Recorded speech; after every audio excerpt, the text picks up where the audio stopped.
In the previous unit, we learned that if I have a parallelogram, I have four very distinct properties: that their opposite sides are congruent, their opposite sides are parallel, and their opposite angles are congruent, and finally their diagonals bisect each other. And if you recall, in the previous chapters, we also learned this concept called converse, right? A converse is simply that I switch the hypotenuse with the conclusion. I switch the if statement with the then statement. So this whole unit 8.3 is a big converse to the previous unit. So let's see how we can use these four properties we just mentioned to prove that a quadrilateral is a parallelogram. So here's the theorem. By the way, you don't need to remember these theorem numbers. I just put it there because that's in your textbook. But you do need to know how to state the content in your own language. And it's fairly intuitive. Here in this one, it says both pairs of the opposite sides of a quadrilateral are congruent. Then I've got a parallelogram. So in this example, as you can see, if AB and CD are congruent and BC and AD are congruent, then I've got a parallelogram in this quadrilateral. Also, if both pairs of opposite angles, notice that it has to be both pairs and it has to be opposite, and same thing with the sides. Then I've got, if they're congruent, so if A is congruent to C, angle B is congruent to angle D, then I can prove this is a parallelogram. Now, if I don't have both pairs, if I have only one pair of opposite sides, then this pair has to be both congruent as well as parallel in order for this quadrilateral to be parallelogram.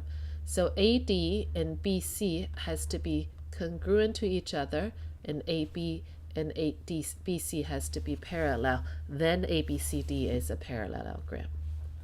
And finally, by now you know the drill. If the diagonals bisect each other, then the quadrilateral is a parallelogram. So if BD bisect AC, then I have a parallelogram. Okay, so now let's look at how we can use these to, it's not this page, it's the one ahead of it, to solve these problems. We're asked to show that these are quadrilaterals. We don't know if they're a parallelogram. So how can we show that these are parallelogram? Let's look at number 2 first. It's a little easier. I've got two opposite sides being congruent. The other two opposite sides are also congruent. So yes, I have a parallelogram. We use that symbol to express that because both pairs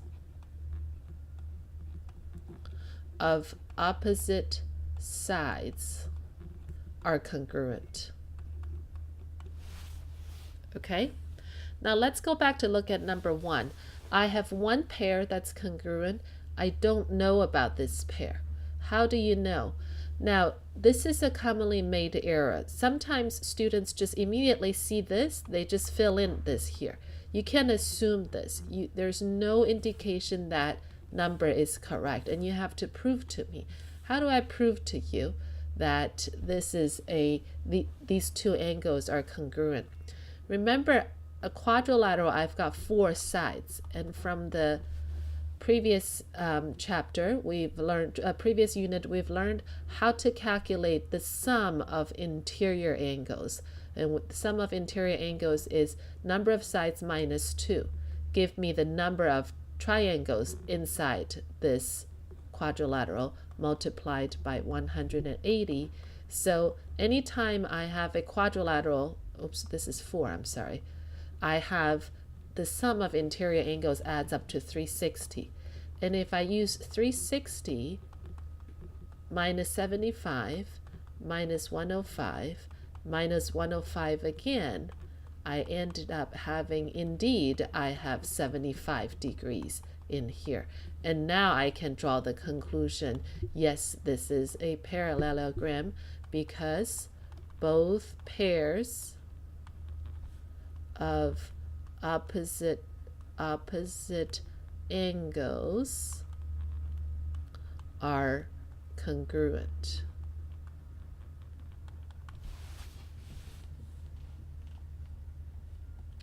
Okay, so let's look at number 3. Number 3, I've got diagonals. Apparently these are bisecting each other. So this is a parallelogram because my diagonals bisect each other.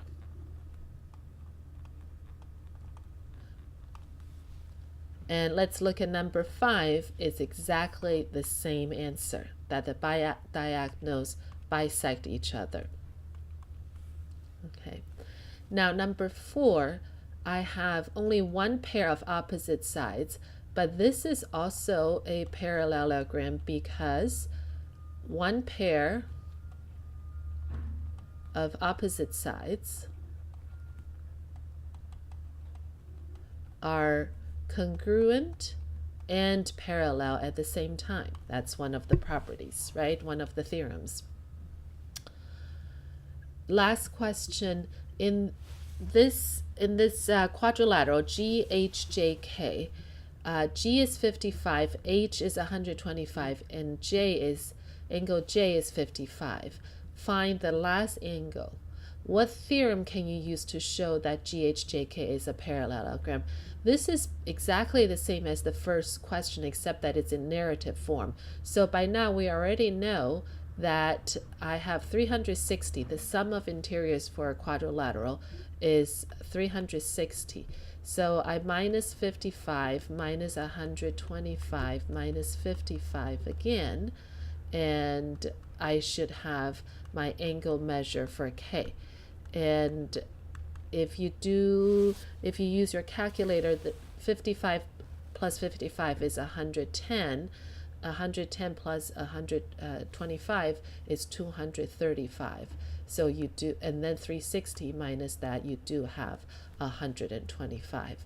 So the theorem that you use is opposite angles, both pairs, I should say, both pairs of opposite angles are congruent. And that's one of our theorems. Okay. Now these problems are exactly the same as previous ones, except that now we have to use the theorems to establish some relationships to solve for the x. And look at number 7. For what value of x is the equilateral PQR as a parallelogram? And we already know that this half and this half are congruent. The only way for this to be a parallelogram is for these two parts to be congruent. So we can set up that relationship there, and I should have x equals 3. And when x equals 3, this is 15, this is 15, so I have a parallelogram. Number 8, for what value x is this quadrilateral a parallelogram? Again, it's exactly the same kind of problem. This part are congruent. This part has to be congruent in order for this to be a quadrilateral. So 2x has to be congruent to 4x minus 7. X has to equal 7 over 2. You can leave it like this. Some of you use calculators, may prefer the decimal, that's fine. This problem is a little, there are different ways of solving this problem. This is called coordinate geometry. You know what I'm going to do is that I will make a separate video for this, because for this kind of problem there are 3 different ways of showing it, and I'll take one of your homework pages to show how you do it. But briefly here, just to take notes, the 3 ways to show it is, first you use distance formula. That's one way to do it. If you use distance formula, remember that formula is this.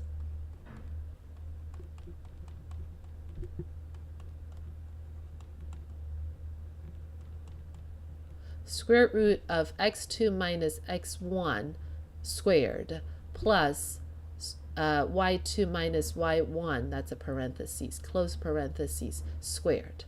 And what you do is that you find the distance of each of these four sides by using the coordinates of each of these 4 points. Okay, so you find the distance of KL, and that should equal to, once you find that, if that equals MN, you've got one side that's congruent, and then you do the same. You hope to find LM and see if that's equal to KN. And if they're both congruent, you can use the theorem that both pairs of opposite sides are congruent to satisfy that.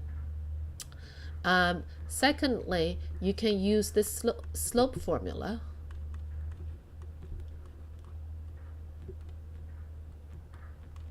The slope formula is rise over run.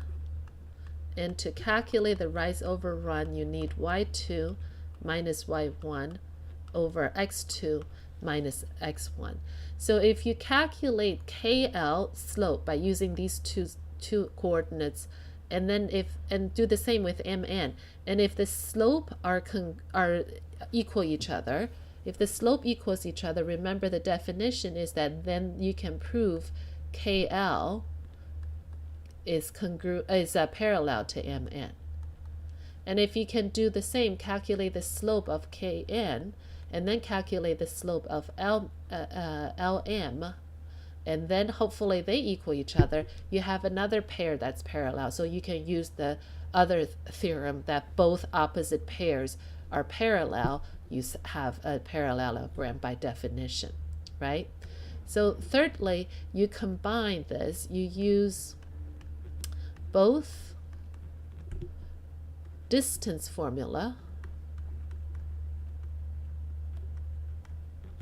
and slope formula